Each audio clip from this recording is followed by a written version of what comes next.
अंगद के द्वारा नरांतक का वध।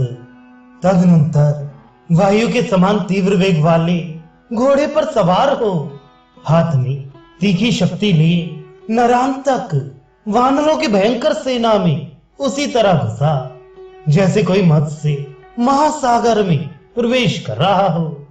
उस महाकाय इंद्रद्रोही वीर निशाचर ने चमचमाते हुए भाले से अकेले ही सहस्त्र वानरों को चीर डाला और क्षण भर में वानर युद्धपतियों की एक बहुत बड़ी सेना का संहार कर डाला।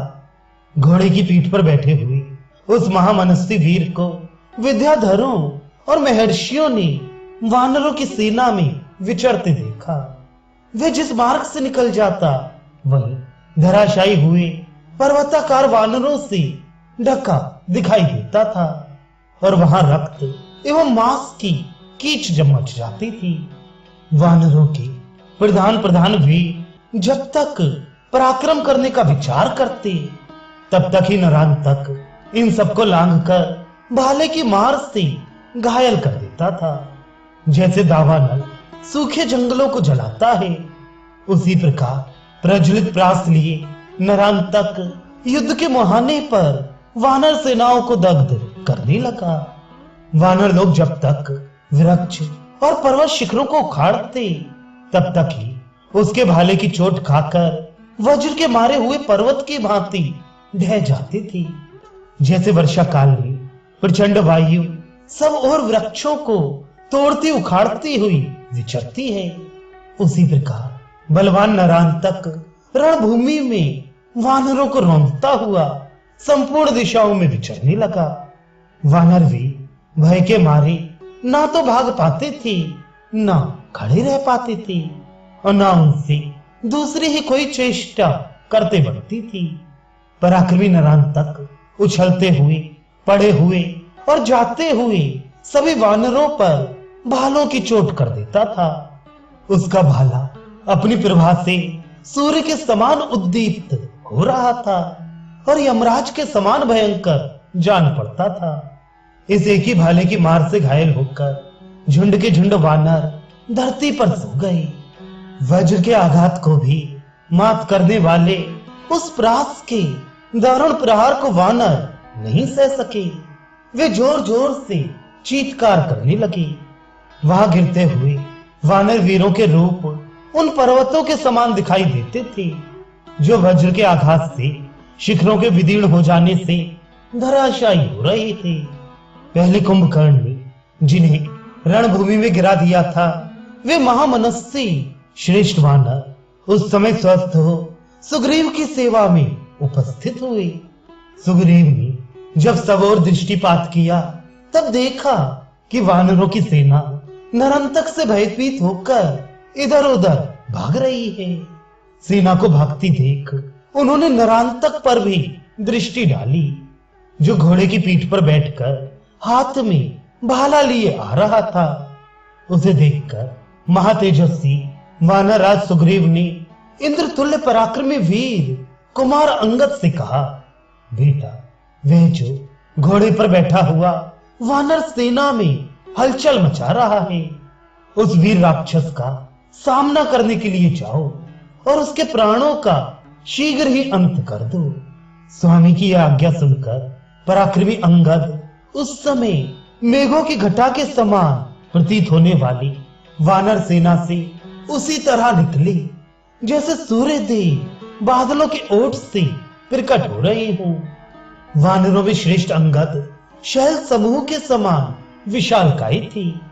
वे अपनी बाहों में बाजूबंद धारण किए हुए थे इसलिए स्वर्ण आदि धातुओं से युक्त पर्वत के समान शोभा पाते थे। वाली पुत्र अंगद महातेजस्वी थे। उनके पास कोई हथियार नहीं था, केवल नख और दाण ही उनके अस्त्र शस्त्र थे। वे नरांतक के पास पहुंचकर इस प्रकार बोले, ओ निशाचर ठहर जा, इन साधारण बंदरों को मारकर तू क्या करेगा? तेरे भाले की चोट वज्र के समान असह्य है, किंतु जरा इसे मेरी इस छाती पर तो मार। अंगद की यह बात सुनकर नरांतक को बड़ा क्रोध हुआ। वह कुपित हो दांतों से ओंठ दबा सर्प की भांति लंबी सांस ली। वाली पुत्र अंगद के पास आकर खड़ा हो गया। उसने उस चमकते हुए भाले को घुमाकर सहसा उसे अंगद पर दे मारा। वाली पुत्र अंगद का वक्ष स्थल वज्र के समान कठोर था। नरांतक का भाला उस पर टकराकर टूट गया और जमीन पर जा पड़ा।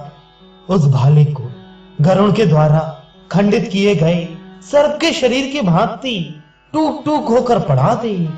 वाली पुत्र अंगद ने हथेली ऊंची करके नरांतक के घोड़े के मस्तक पर बड़े जोर से थप्पड़ मारा।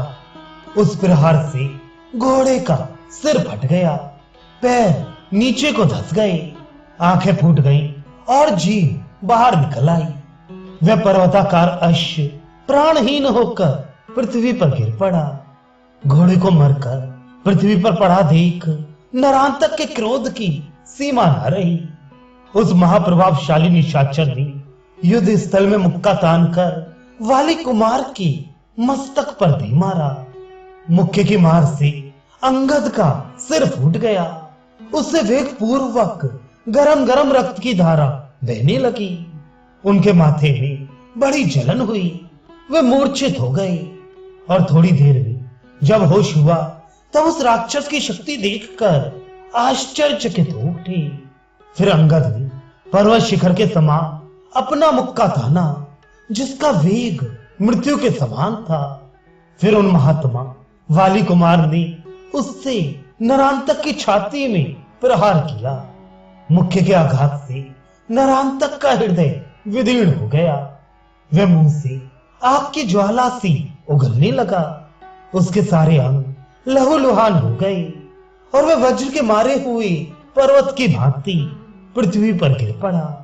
वाली कुमार के द्वारा युद्ध स्थल में उत्तम पराक्रमी नरांतक के मारे जाने पर उस समय आकाश में देवताओं ने और भूतल पर वानरों ने बड़े जोर से हर्षनाद किया। अंगद ने श्री रामचंद्र जी के मन को अत्यंत हर्ष प्रदान करने वाला वह परम दुष्कर पराक्रम किया था। उससे श्री रामचंद्र जी को भी बड़ा विस्मय हुआ। तत्पश्चात भीषण कर्म करने वाले अंगद पुनः युद्ध के लिए हर्ष और उत्साह से भर गए।